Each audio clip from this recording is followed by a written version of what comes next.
કેમ છો મિત્રો? હું doctor Chintan Patel, Care n Cure advance homeopathy clinic Surat અને એની સમગ્ર ટીમ વતી આપ સૌને આજે વિશ્વ હોમિયોપેથી દિવસ નિમિત્તે ખૂબ ખૂબ શુભેચ્છાઓ પાઠવું છું.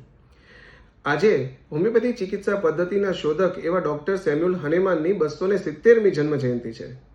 મિત્રો, આપ સૌએ હોમિયોપેથીનું નામ તો ક્યાંક ને ક્યાંક સાંભળ્યું જ હશે, પણ કદાચ ન સાંભળ્યું હોય તો હું થોડી માહિતી આપ સૌને શેર કરીશ. સમગ્ર વિશ્વની અંદર એલોપેથી પછી જો બીજા નંબરે કોઈ પણ ચિકિત્સા પદ્ધતિ આવતી હોય તો તે હોમિયોપેથી છે. હોમિયોપેથી એ જર્મનીમાં ઉદ્ભવેલ, સમગ્ર વિશ્વની અંદર પ્રસરેલ, પણ મુખ્યત્વે ભારતની અંદર ખૂબ જ બહોળા માત્રાની અંદર લોકો એનો ઉપયોગ કરીને સાજા થયા છે. મિત્રો, હોમિયોપેથી એ એક કુદરતી, નિર્દોષ અને આડઅસર રહિત સારવાર પદ્ધતિ છે. હોમિયોપેથી સારવાર પદ્ધતિ એ સર્વાંગી અભિગમ ધરાવે છે, જેમાં મુખ્યત્વે દર્દીઓના લક્ષણો, દર્દના લક્ષણો, દર્દીના સ્વભાવને મેચ કરીને એ એક સારવાર કરવામાં આવે છે. મુખ્યત્વે હોમિયોપેથી દવાઓ જે છે તે વિવિધ સ્ત્રોતોમાંથી બનતી હોય, જેમાં ખાસ કરીને પ્રાણીજન્ય સ્ત્રોત, વનસ્પતિ સ્ત્રોત અને ખનિજન્ય સ્ત્રોતનો ઉપયોગ કરવામાં આવે છે.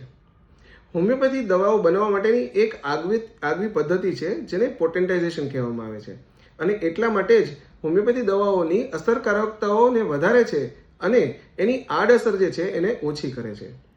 મિત્રો, હોમિયોપેથી વિશે સમાજની અંદર ખૂબ જ અલગ અલગ જાતની માન્યતાઓ, ગેરમાન્યતાઓ પ્રચલિત છે, પણ તો એ ખરેખર સાચી છે કે ખોટી છે તે આજે અમારી કેરેનક્યોર ટીમના સભ્ય એવા ડૉક્ટર જીગર જે છે એ આપ સૌને જણાવશે કે ખરેખર આ માન્યતાઓને આપણે કઈ રીતે લેવી.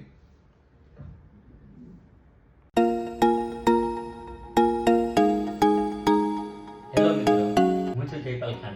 હું છું ડૉક્ટર જીગર કેન. મિત્રો, હોમિયોપેથી વિશે જે ખૂબ જ પ્રચલિત માન્યતાઓ છે તે સાચી છે કે ખોટી, તેના વિશે આપણે ડૉક્ટર જીગર ખેની જોડે થોડી ચર્ચા કરીએ. સર, માન્યતા નંબર 1, હોમિયોપેથીની અસર હંમેશા ધીમે ધીમે જ થાય છે.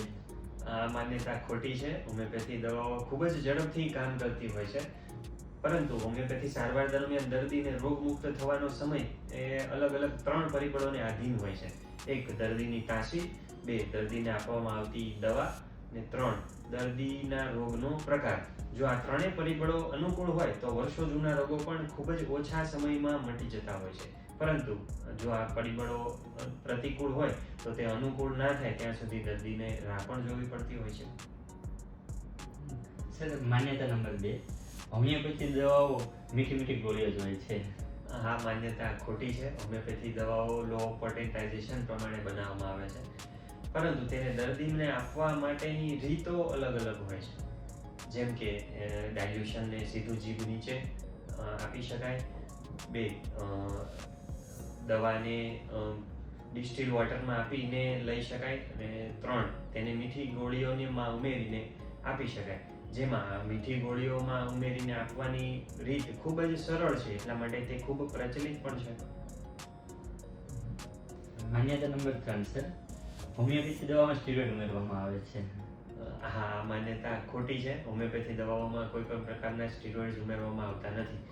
ઘણી વખત અનુકૂળ પરિબળોને આધીન વર્ષો જૂના રોગોમાં પણ ખૂબ જ ગણતરીના દિવસોમાં રિઝલ્ટો મળી જતા હોય છે, પરંતુ તેમાં કોઈ સ્ટીરોઇડ્સ ઉમેરવામાં આવતા નથી. સર, માન્યતા નંબર 4, હોમિયોપેથી દવાની સાથે લસણ, ડુંગળી કે કોફી નથી લઈ શકાતી. હા, આ માન્યતા સાચી છે. હોમિયોપેથી સારવાર દરમિયાન કાચા લસણ, ડુંગળી કે કોફી લેવાની ના પાડવામાં આવે છે, કારણ કે હોમિયોપેથી દવાઓ લો પોટેન્ટાઇઝેશન પ્રમાણે બનેલી હોય છે, જેથી તે અતિ સૂક્ષ્મ માત્રામાં હોવા છતાં તેમાં તેની અસરકારકતા ખૂબ જ વધારે હોય છે.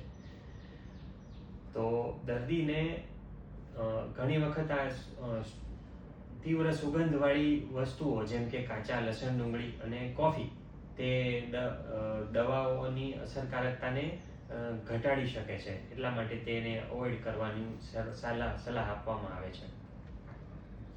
સર, માન્યતા નંબર 5, હોમિયોપેથી દવાને અન્ય દવાઓ સાથે ન લઈ શકાય. આ માન્યતા ખોટી છે. હોમિયોપેથી દવાઓને અન્ય દવાઓ જેવી કે એલોપેથી અને આયુર્વેદની સાથે લઈ શકાય. દરેક પેથીની દવાઓની અસરકારકતાની રીત અલગ અલગ હોય છે. પરંતુ બે અન્ય અલગ દવાઓની વચ્ચે 15 મિનિટનો અંતર જરૂરથી રાખવો જોઈએ. સર માન્યતા નંબર 6 કે હોમિયોપેથી દવાઓ બાળકો અને સગર્ભા સ્ત્રીઓ ના લઈ શકે. આ માન્યતા ખોટી છે. હોમિયોપેથી દવાઓ નિષ્ણાંત તબીબની સલાહ મુજબ નાના બાળકોમાં અને સગર્ભા સ્ત્રીઓમાં પણ ખૂબ જ સારી રીતે અસરકારક હોય છે, જેથી નિશ્ચિંતપણે લઈ શકાય. સર છેલ્લી માન્યતા, હોમિયોપેથી દવાની સાઈડ ઇફેક્ટ હોતી નથી. આ માન્યતા સાચી પણ છે અને ખોટી પણ છે. આવો તેને થોડી વિસ્તૃત રીતે સમજીએ. જેમ કે ઘણી વખત વર્ષો જૂના રોગોનું ખૂબ દમન થયેલું હોય, તો ઘણી વખત હોમિયોપેથી સારવાર દરમિયાન શરૂઆતમાં જે દમન થયેલા રોગોના લક્ષણો છે ને એ ઉપસી આવતા હોય છે, જેને નિષ્ણાત ડોક્ટર તો એક પોઝિટિવ સાઇન તરીકે જ જોતા હોય છે, પરંતુ દર્દી પીડા અને આવેશમાં આવીને તેને સાઇડ ઇફેક્ટ સમજી લેતા હોય છે.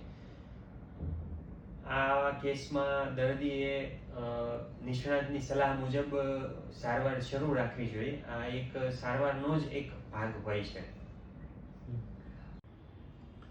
ઓકે મિત્રો, તો હોમિયોપેથી વિશેની ગેરમાન્યતાઓ આપને દૂર થઈ હશે અને સાચી સમજની જાણ થઈ હશે.